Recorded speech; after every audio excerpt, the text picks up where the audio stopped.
Hi అండి. జలుబు చేసినప్పుడు అసలు నోటికి ఏం సగిచ్చదు, ఏం తినాలనిపించదు. ఈ విధంగా పచ్చిమిర్చి టమాటా పచ్చడి గాని చేసుకున్నామంటే నోటికి కారకారంగా, పుల్ల పుల్లంగా చాలా టేస్టీగా ఉంటుందండి. చూశారు కదా! ఇప్పుడైతే ప్రాసెస్ అయితే స్టార్ట్ చేసేద్దాము. కడాయి పెట్టేసేసుకొని ఒక 2 స్పూన్ల వరకు ఆయిల్ వేసేసుకుందామండి. పచ్చిమిర్చి అయితే వేసేసుకుందాము. పచ్చిమిర్చి ఫ్రై అయ్యేటప్పుడు మూత పెట్టేసుకుందాం. లేదంటే హాఫ్‌కి కట్ చేసి వేసుకుంటే సరిపోతుందండి. లేదంటే అవి బరస్ట్ అయ్యి మొహాన పడిపోతాయన్నమాట.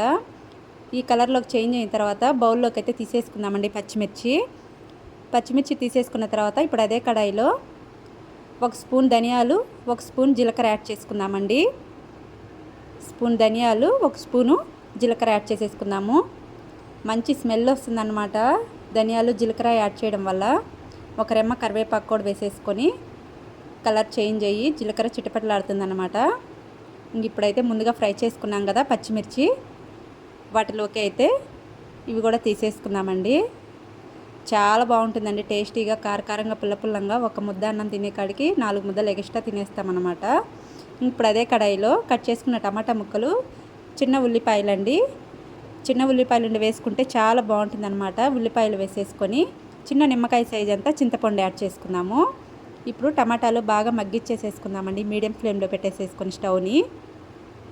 టమాటాలు అయితే మగ్గిపోయాయి అనమాట. ఇప్పుడు రోట్లో పచ్చిమిర్చి, ధనియాలు, జీలకర్ర అవన్నీ ఫ్రై చేసుకున్నాం కదండి, అవి కూడా వేసేసుకొని తగినంత సాల్ట్ వేసుకొని కోర్సుగా అయితే దంచేసేసుకుందామండి. చూశారు కదా, బాగా మెదిగిపోయిందనమాట పచ్చిమిర్చి పేస్టు. ఇప్పుడైతే ముందుగా వేయించి పెట్టుకున్నాం కదా టమాటాలు, ఉల్లిపాయలు, వెల్లుల్లి రెబ్బలు ఇవన్నీ కూడా వేసేసుకుందామండి. చింతపండు ఇవన్నీ కూడా వేసేసుకుందాము. 5 నిమిషాలు అయితే అయిపోతుందండి. నెయ్యి వేసుకొని తింటే అసలు ఇంకా టేస్ట్ అయితే హైలైట్ అవుతుందన్నమాట. వెల్లుల్లి రెబ్బలు కూడా వేసేసుకొని బాగా అయితే మెత్తగా అయితే దంచేసేసుకుందామండి. చూశారు కదా, రోల్ చిన్నదే కానీ చాలా ఫాస్ట్గా మెదిగిపోతుందండి అసలు పచ్చడి అయితే. ఈ విధంగా మొత్తం అంతా బాగా మిక్స్ చేసేసుకొని దంచేసేసుకొని ఇప్పుడు తీసేసుకోవడమేనండి ఒక బౌల్లోకి. చూశారు కదా, బాగా మెదిగిపోయిందనమాట పచ్చడి.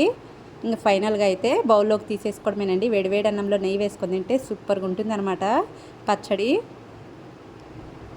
సింపుల్ ప్రాసెస్లో ఈజీగా పచ్చిమిర్చి టమాటా పచ్చడి అయితే చేసేసుకోవచ్చండి. చూశారు కదా, ఈ వీడియో మీకు ఎలా అనిపించిందో చిన్న కామెంట్ చేసేయండి.